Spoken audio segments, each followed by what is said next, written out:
Claro, claro, el enfoque era hacia medicina interna principalmente, entonces puede que algunos temas no se ahonden en mucha profundidad por lo mismo.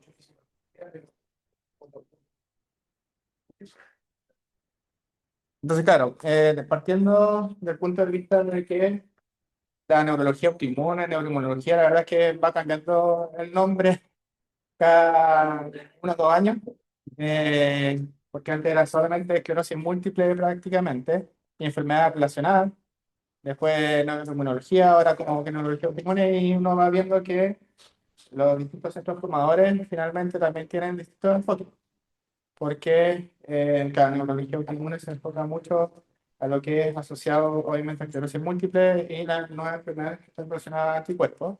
Cuando uno habla como de neuroinflamatorio, también muchas veces se agregan las partes neuroinfecciosas, también es bien relevante por los diagnósticos diferenciales, pero cada vez ha ido tomando más fuerza, igual, como lo vemos acá nosotros, también ha tomado una importancia en tanto los diagnósticos diferenciales, por el manejo, y que también los residentes tengan un conocimiento en relación a estas enfermedades que muchas veces son difíciles y son raras, pero en algún momento nos toca ver. Entonces, desde que partió todo esto, hace varios años, primero se detectaron anticuerpos contra la miastenia, después de esto, Gauss detectó los primeros anticuerpos para neoplásicos. La verdad que se ha ido expandiendo de forma exponencial la presencia de distintos anticuerpos, tanto acá abajo los que son de superficie y arriba los que son interneuronales, y la verdad que son mucho más, y que se han ido describiendo distintos fenotipos dependiendo de cada anticuerpo y algunos que se van superponiendo, entonces quedan como grandes síndromes donde distintos anticuerpos pueden estar presentes. Pero básicamente esto va en expansión y cada vez se descubren más.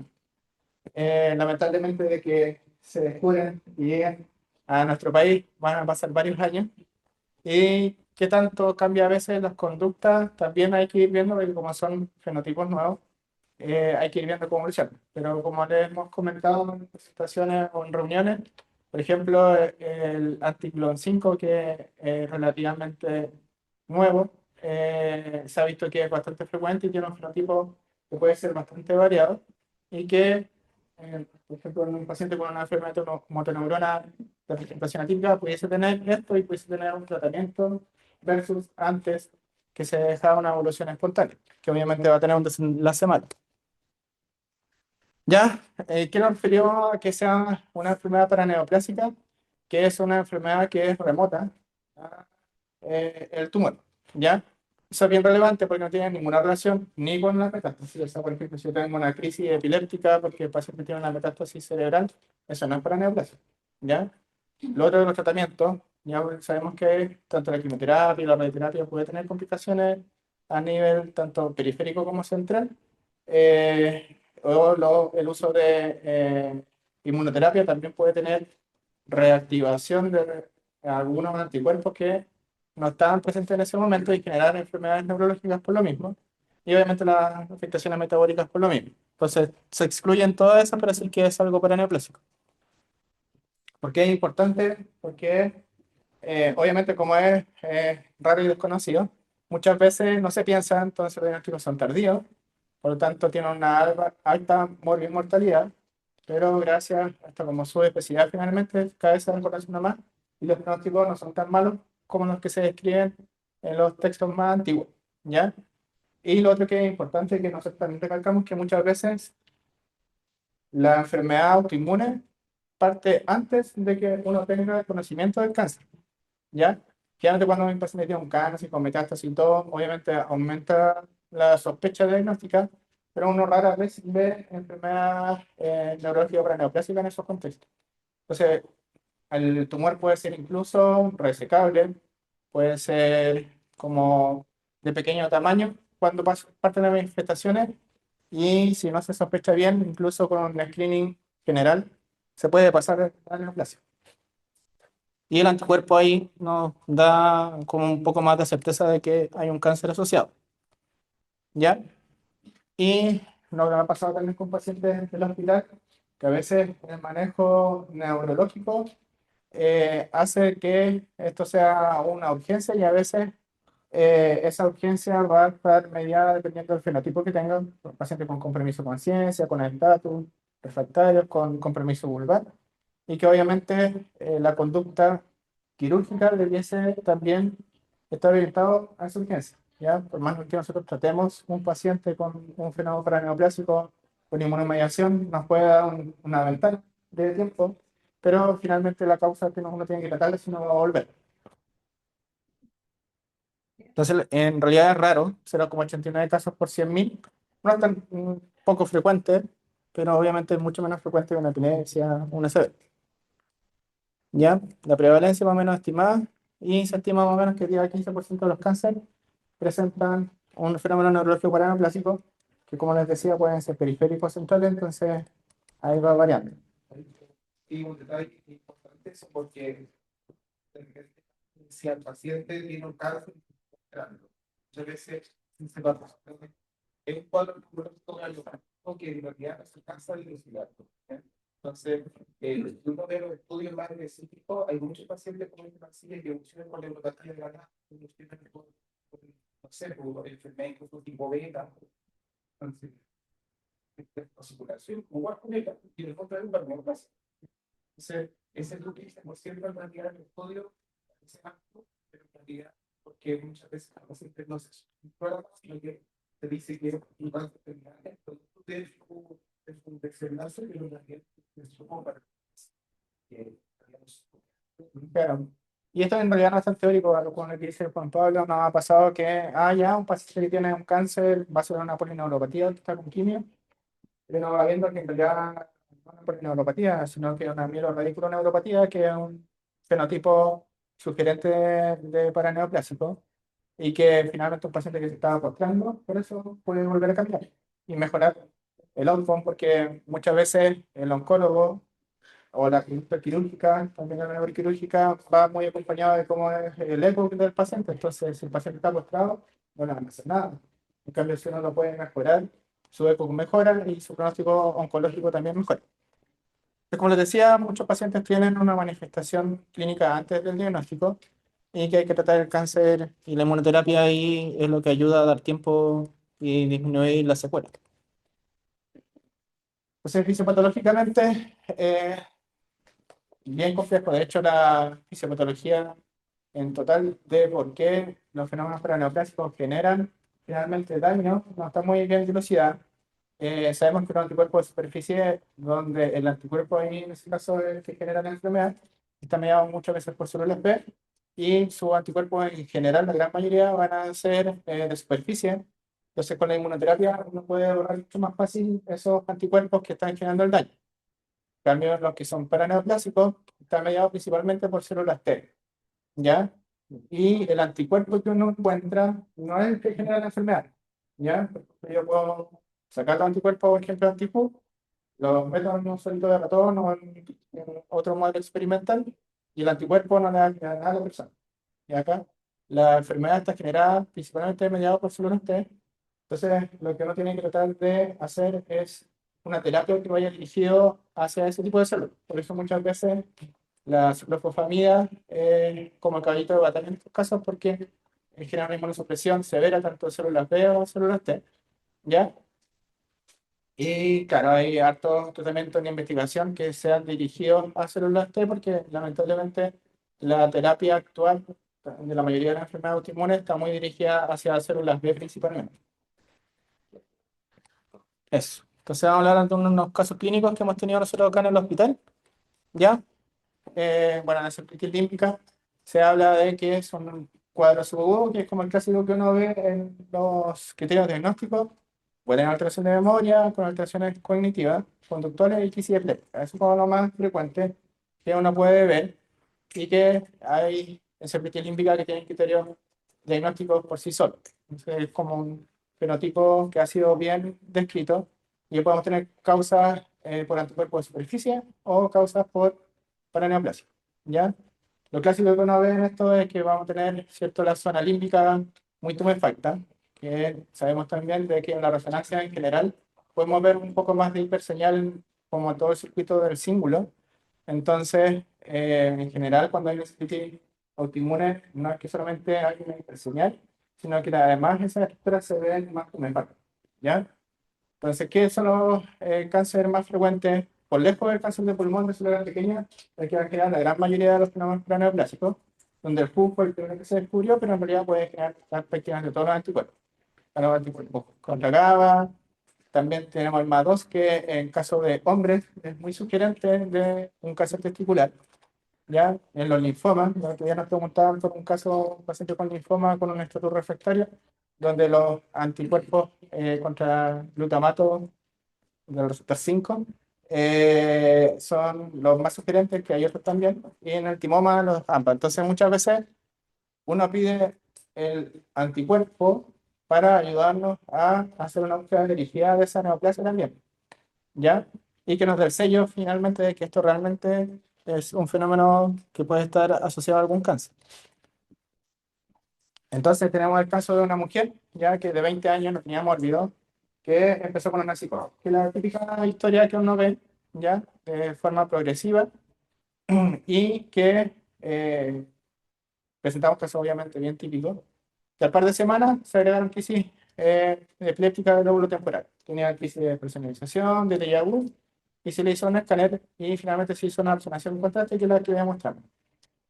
Muchas veces las lesiones que uno puede ver en la cefalitis límbica, como es un anticuerpo que está dirigido contra ciertos receptores, tiende a ser más simétrico. A veces puede ser un poco más asimétrico, pero hay que tener ojo cuando son asimétricos porque pueden ser asociados a otras cosas.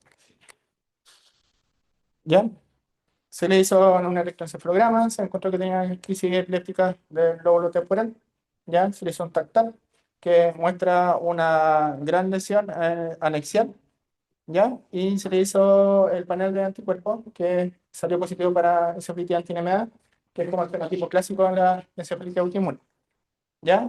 A pesar de que la encefalitis por antinemia, el anticuerpo de superficie, en mujeres, sobre todo jóvenes, hay que tener una alta sospecha de que esto puede estar asociado a un teratoma ovárico.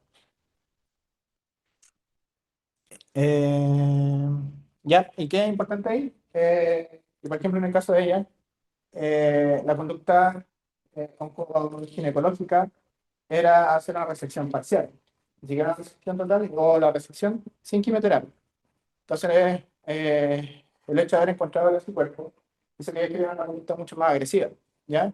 Porque ella respondió súper bien con inmunoterapia, recuperó su basal en un par de semanas, pero como, ya nada más, entonces después lo operamos. Pero claro, ahí la insistencia también, por eso es importante que el equipo esté encima, porque obviamente esto es desconocido para el resto de los especialistas, fue de que se tenía que hacer una terapia mucho más agresiva para evitar la recurrencia finalmente de esta encefalitis. ¿Ya? Y otro caso es el encefalomelitis, ¿ya? La encefalomelitis es como un gran saco que puede tener distintas manifestaciones, donde hay compromiso encefálico, de tronco o de médula, que puede también tener compromiso periférico, por eso el fenotipo como de eh, mielitis con radiculitis, también hay que pensar en este fenotipo, donde la gran mayoría son anti-HU, ¿ya? Hay otros anticuerpos asociados, ya que dentro de los clásicos nosotros tenemos acceso a esos paneles. Y en el caso que tuvimos el año pasado, creo que fue, un paciente de 51 años que fumaba, tiene un IPA alto, ya, pero ya poco tiempo fumando, entonces, claro, el IPA no lo dio tan alto, pero fumaba alto, perdón. Y que, claro, el cuadro fue subagudo de vértigo, una estabilidad de la marcha, lo que llamaba la atención dentro de la evolución, porque hasta ahí uno diría ya, puede ser una ACV de fuerza posterior, pero lo que llamaba la atención uno que era subagudo, por un par de semanas, y que además de eso se le agregó constipación y una retención aguda de orina. ¿Ya? Y en el examen neurológico había hartos elementos, obviamente, que eran multifocales finalmente. El nistagmo que era multidireccional, tórax que era central, había piramidalismo en las cuatro extremidades, ¿ya? Entonces, claro, era un bihemipiramidalismo o un síndrome medular. Claro, tenía además un síndrome un nivel sensitivo, entonces que nos ayudaba un poquito a ver que probablemente había una mielitis también asociada. Y, bueno, la ataxia por la dismetría venicular que era mayor a la derecha. Lo clásico que uno ve que lo que en estos pacientes no es normal, entonces Por eso la sospecha clínica es importante. Y este paciente, claro, la resonancia no fue tan rápido como hubiésemos querido, pero acá se ve una hiperseñal a nivel de puente, el cerebro no se ve tan afectado, pero se ve una gran velitis longitudinalmente extensa. Entonces, ese fenotipo es lo clásico que uno puede ver en la encefalomielitis, se trató como tal, ¿ya? Y se asocia a un antijugo positivo con un cáncer de pulmón, ¿ya? El paciente, la verdad es que, a pesar de lo clásico que uno ve, anduvo bastante bien. De hecho, igual ha estado en seguimiento, con la inmunoterapia respondió bien, ha tenido cierta recaída, entonces todavía está dependiente de corticoides, pero ha andado súper bien. Eso. Ya. Entonces, recordar, retomando ahí, que hay 7 subtipos para neoplásicos. Entonces, ya he nombrado 2, ¿ya? Que son la encefalitis, ¿cierto? Y la encefalomyelitis, ¿ya? Los 2 primeros, ¿ya? Entonces, siguiendo con el tercero, acá no pudimos abrir el video del otro paciente, entonces lo reemplacé por este, que en realidad es una ataque por Siegelin, pero se comporta igual, ¿ya? Como para lo mismo. Ya, la cosa es que el tercer fenotipo clásico es la discriminación cerebrosa paraneoplásica, ¿ya? La discriminación cerebrosa paraneoplásica es un cuadro subagudo, ¿ya? A veces parte con vértigo, dice que tengan cuidado, ¿no? A veces, por ejemplo, hemos tenido, de los pacientes que he tenido, a veces parte con vértigo, y por ejemplo, ya durante las próximas semanas empiezan con catarsis. Entonces, hay que ver la evolución, aquí la evolución es todo, ¿ya? Entonces, un cuadro subagudo que viene con una ataxia cerebrosa que, a diferencia de las otras ataxias autoinmunes, que son realmente hernianas, las ataxias que son paraneoplásicas son pancerebelosas, ¿ya? Y esto es un elemento también que nos ayuda a ver, diferenciar de otras ataxias autoinmunes. Una ataxia subaguda herniana, uno piensa, por ejemplo, en un glúteo, por ejemplo. Una ataxia subaguda pancerebelosa, eh, y que va produciendo finalmente atrofia rápidamente, es paraneoplasia, ¿ya? Por lo tanto, la clínica es pancerebelosa, que es un elemento que nos ayuda a identificarla, y puede coexistir también con algún otro elemento del troncoencéfalo, sobre todo puente, ¿ya? Y generalmente produce una atrofia progresiva. Puede ser la primera imagen que normal, pero a medida que va avanzando, el paciente eh, se va Sí, también la imagen, ¿ya? entre los pies. Entonces, y rápidamente,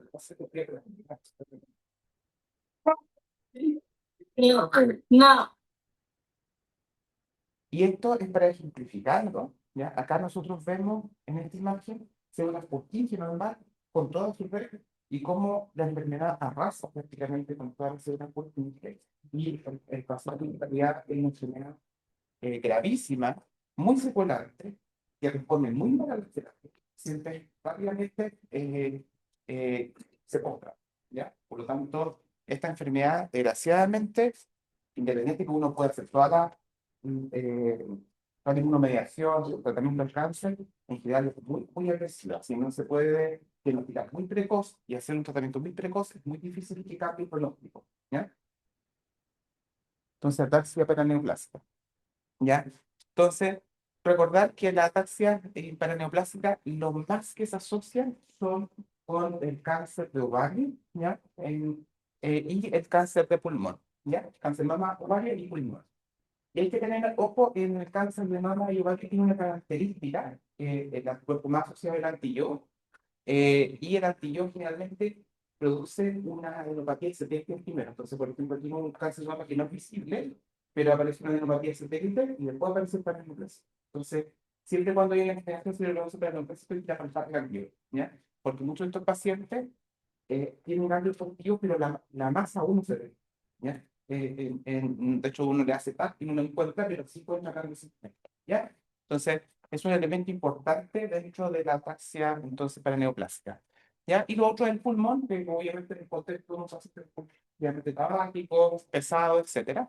Y el tercer tumor asociado es el linfoma. Y el linfoma, te muestro solamente esto para recordar que el linfoma, cuando es concomitante a un linfoma, o sea, un linfoma activo, el anticuerpo asociado es DNA, ¿ya? O N5, como he dicho en Y cuando es remoto, es decir, yo tuve un linfoma y fui tratado, y ahora que se pone ataque, por ejemplo, ahora 2 años después, es un L-Gluc 1. Y eso tiene un tema pronóstico igual, porque el DNR es muy malo cuando está concomitante al linfoma, pero cuando, por ejemplo, yo fui tratado por el linfoma de Hodgkin y 2 años después me dio un ataque paraneoplásico, me dio en el L-Gluc 1, es mucho mejor pronóstico, se puede tratar inmunodería y el paciente debería andar bien, ¿ya? Por lo tanto, ese es el corte, por decir algo, en los anticuerpos asociados al linfoma, que es la toxicidad. No puedo, ¿ya? Igual se puede ver en Hodgkin, sí, ¿eh? No es exclusivo, ¿ya? Cuarto paraneoplásico se llama cefalitis límbica, cefalomielitis, ataxia cerebrosa paraneoplásica. Cuarto, un soplono mioclono. El soplono mioclono es un cuadro que puede ser en niños y en adultos. En niños sí, y también en adultos puede ser o paraneoplásico o posinfección, ¿ya?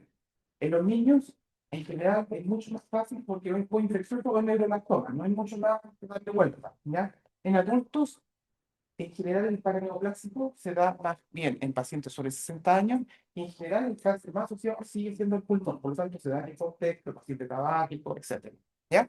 Y en mujeres, en cáncer del mama, ¿ya? Y ahí el anticuerpo cambia porque en general el cáncer de pulmón, sabemos nosotros que da muchos anticuerpos, por lo tanto muchas veces da negativo porque da tanta posibilidad de anticuerpos que muchos probablemente no están todavía descritos. En cambio, cuando es de cáncer de mama, hay más soluciones de cambio. La gracia de esto, que otro elemento que apoya la paraneoplásica en un oxotrono, que generalmente pueden tener pleocitosis, ¿ya? Y que un 60% puede tener una buena evolución a la terapia, ¿ya? Un 40% puede continuar con el cuadro.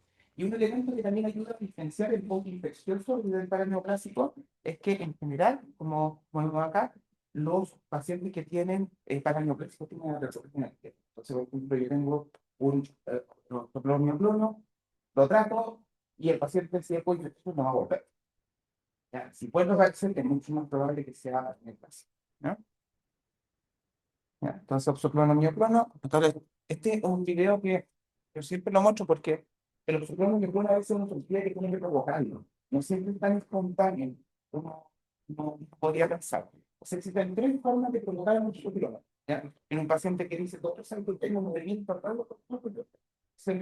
No, podría ir a buscar el oxoclono para estar seguro, porque a veces puede uno confundirlo con un tajo y puede pasar peor. Entonces, maneras de provocación.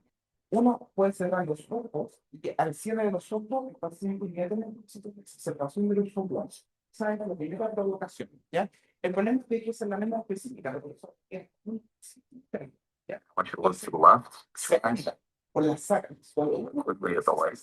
y el oxoclono Look to the right, comienza a disparar muy significativo. at the light, Entonces, vemos cómo el oxoclono está provocando y look to the light, y el tercer punto que va a ver a continuación es la convergencia. light, Entonces, claramente ahí ceiling, por la between the lights, significativamente y queda claro que un movimiento ceiling, eh, eh, light, no optimista, un ceiling, direccional, light, 4, down your feet, light, your feet, y ahora viene convergencia. Convergencia. Entonces, con convergencia igual se observa notable. ¿Ya? Entonces, cerrar los ojos, sacadas y convergencia. ¿Ya? Son los 3 elementos que nos ayudan a nosotros a quedar súper claro que estamos en el fútbol. ¿Ya? El otro paciente, este es un paciente del hospital que nosotros tuvimos. Este es un paciente que tuvo un. Este paciente es muy interesante porque fue en la época de COVID. A ver a ver si-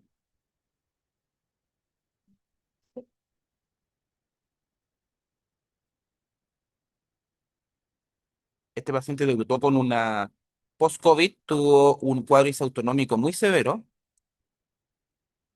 donde el paciente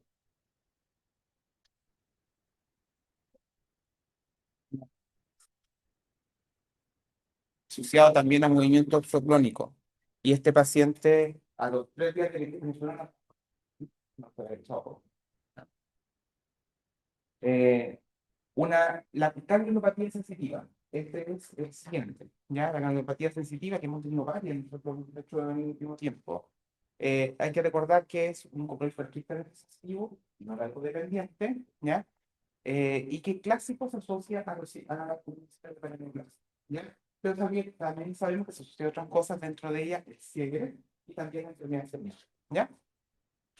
Entonces, acá la ganglionopatía sensitiva es un cuadro doloroso también, que es un elemento que también a uno lo, lo hace pensar. Uno de los anticuerpos más asociados es anti-Hu. Nosotros tenemos, en neoplásicos, tenemos una paciente también joven, que veo yo que ella tiene un un SOX1, y se asoció a un cáncer de mama 4 años después del diagnóstico de paraneoplasma. Entonces, es súper importante el seguimiento. De hecho, ella tuvo seguimiento con ecomamaria anual, y el cuarto año le apareció un virus 4. Entonces, súper importante el seguimiento en estos pacientes. Incluso yo tenía PET de por medio, alcanzó a hacerse un PET y nada, ¿no? Lamberito. El lamberito no es un cuadro súper raro, pero recordar que el lamberito es un cuadro uniforme, ¿cierto? Que tiene una característica que a través de la miastenia se va facilitando el paciente. O sea, el paciente va funcionando y a medida que uno va repitiendo la actividad motora, el paciente va mejorando, ¿ya? Y este fenómeno de facilitación no solamente se puede ver con la actividad muscular, sino que también se puede ver con los reflejos. El paciente uno le saca reflejo y cada vez salen más reflejos. Realmente eso no es normal, ¿ya? Y recordar que una de las claves de Pantherictor es que es muy pulpar. El paciente tiene mucha clínica de disfagia, disartria, principalmente, mucho más que apendicular. Tienen disautonomía, dentro de lo más disautonómico que tienen estos pacientes, tienen problemas eréctiles, problemas también urinarios muchas veces, y tienen hiporreflexia que generalmente es más de la sistemia inferior. ¿Ya? Entonces, un paciente con un informe que mejora asociado a reflexia y con sistema disautonómico, con un compuesto muy vulvar, es sospechoso de la película. ¿Ya? Entonces nosotros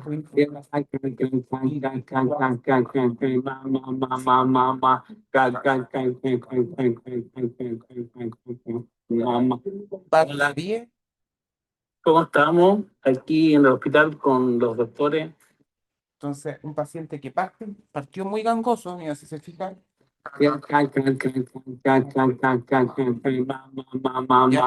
Y al día repite. ¿Cómo estamos? Aquí en el hospital con los doctores. Cosa que al revés, la miastenia debería verse. ¿Ya?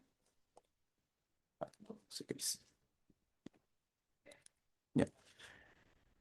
Finalmente, un cuadro que no se habla mucho, pero también está considerado entre los 7 paraneoplásicos clásicos, está el de la obstrucción, pseudoobstrucción intestinal. Entonces, un paciente que tiene un síndrome de una pseudoobstrucción intestinal no tiene ninguna causa aparente, nada electrolítico, nada metabólico, uno debe pensar que es un cuadro paraneoplásico. ¿Qué es un cuadro paraneoplásico? Neurológico. ¿Y por qué es neurológico? Porque esta foto es muy bonita, donde uno ve cómo a nivel del plexo de aorta tenemos una infiltración linfocitaria, una enfermedad autoinmune contra el plexo de aorta, ¿ya?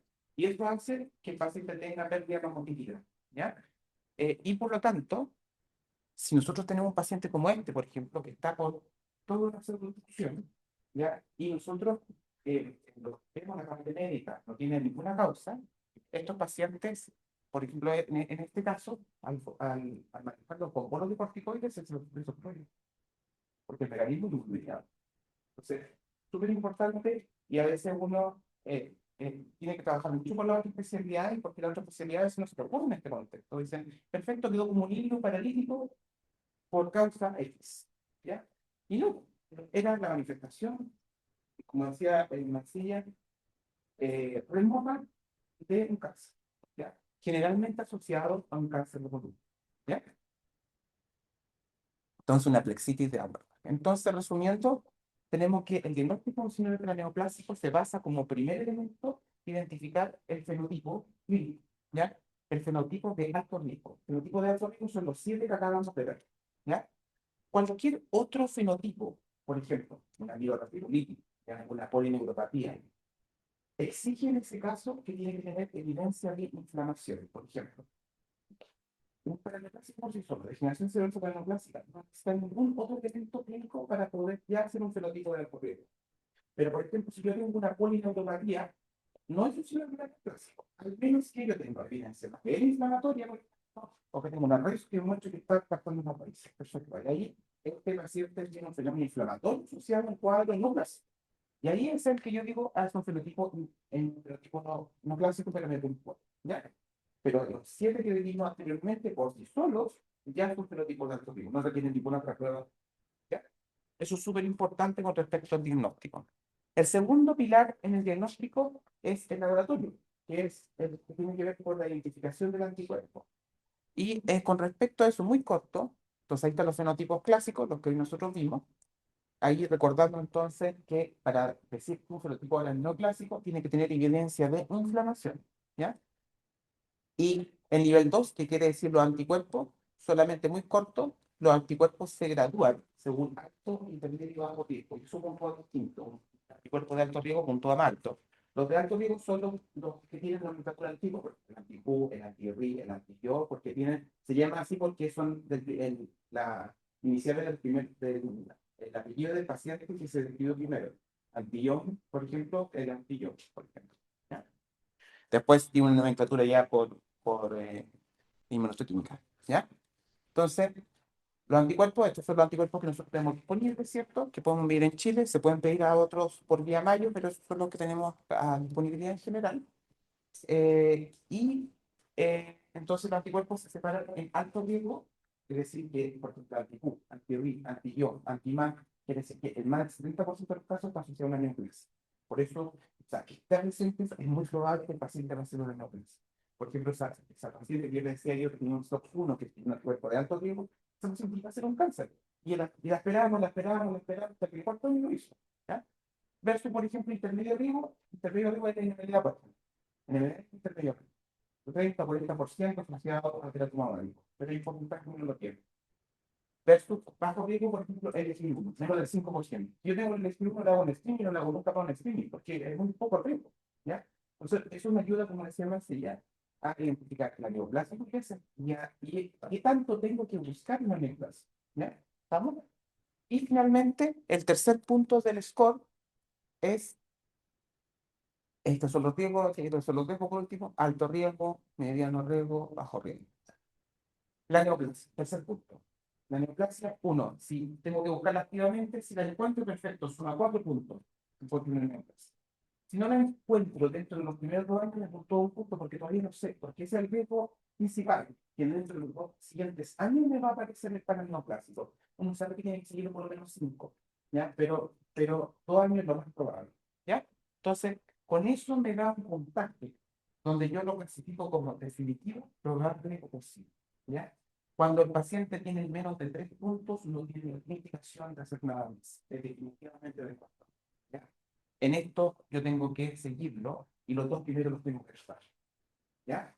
Entonces, de esa forma también me sirve como respaldo, pero también me sirve como forma para actuar ante un signo de paraneoplásico.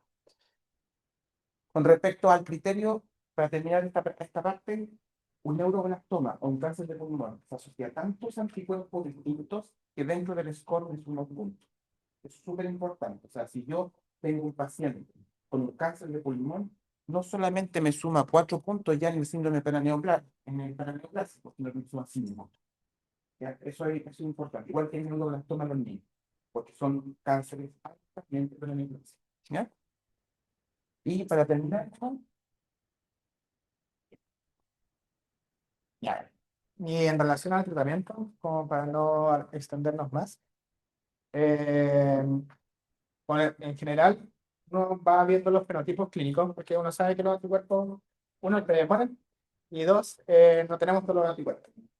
Por eso que es importante conocer los fenotipos clásicos al menos, como para, como dijo Juan Pablo, solamente con esos fenotipos ya hacer una terapia agresiva, ya que si no lo hacemos, el pronóstico obviamente del paciente va a ser más malo, ¿ya? Entonces, primero, encontrar el tumor. Entonces, para encontrar el tumor, tenemos que hacer distintos exámenes, que nosotros acá hacemos obviamente el screening que podemos, que lo ideal sería poder tener un PET, pero actualmente no se puede.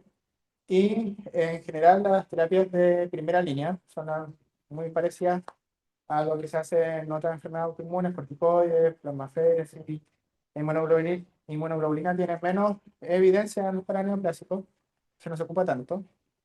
Y en general, como son patologías agresivas, nosotros tendemos a asociar tratamientos de primera línea para no tener que estar esperando finalmente una respuesta después de corticoides, darle plasmaféresis y así perdemos tiempo. Y en general, dependiendo del fenotipo, ciclofosfamida obviamente va a tener una mejor, es más rápido, tiene más respuesta, pero a la vez tiene más riesgo. Pueden ser mujeres jóvenes que les puede dejar una infertilidad también, entonces no es menor. ¿Ya? Entonces, en algunos casos se puede ocupar rituximab, que ahí está esta dualidad de que no se sabe muy bien por qué, si no está mediado por anticuerpos, al menos que se hayan identificado, por qué algunos responden con rituximab, ¿ya? Y en casos como de tipos más severos, incluso se puede asociar el tratamiento como de segunda línea, ¿ya? Y el manejo asintomático que sabemos que pueden tener los pacientes asociados.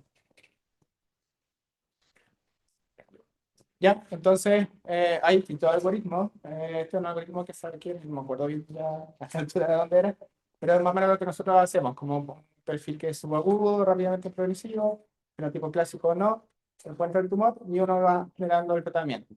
Ya, que es importante también, como esto nosotros lo conocemos, pero las capacidades no, esto los pacientes muchas veces llegan a la UCI, ¿ya? Y nos van a decir, oye, pero este paciente tiene un NORCE, ¿qué pronóstico tiene?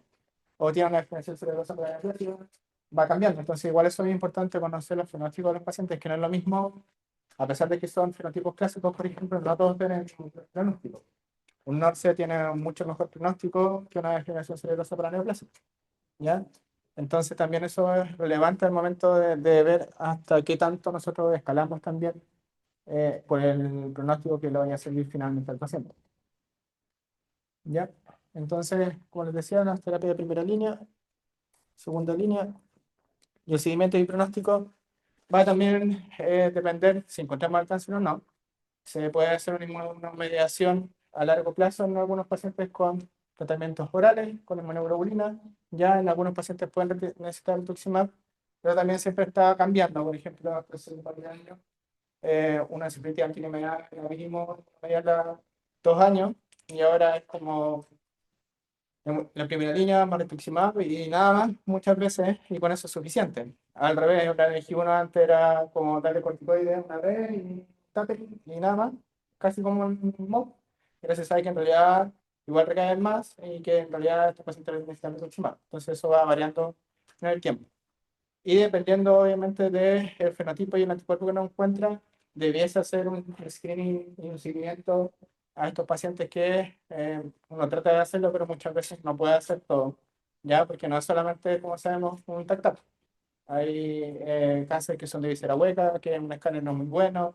Hay zonas como la pelvis que el escáner se le pueden pasar algunas cosas. Mama también, tiroides que da por poco paraneo, pero a veces puede ser. Entonces, lo ideal es debiésemos tener un seguimiento, sobre todo en fenotipos de alto riesgo, con un PET al menos. ¿Ya? Porque como dice Juan Pablo, ese no está el cáncer, pero está la adenopatía, que marca. Ya, y en los pronósticos. Por ejemplo, en los anticuerpos de superficie con la antienfermedad, el pronóstico tiende a ser mejor, a pesar de que las fases agudas son muy graves. El pronóstico a largo plazo es mucho mejor, incluso que la NG1, que dejaba hartas secuelas cognitivas. Y eso. Ahora vamos a seguir extendiendo.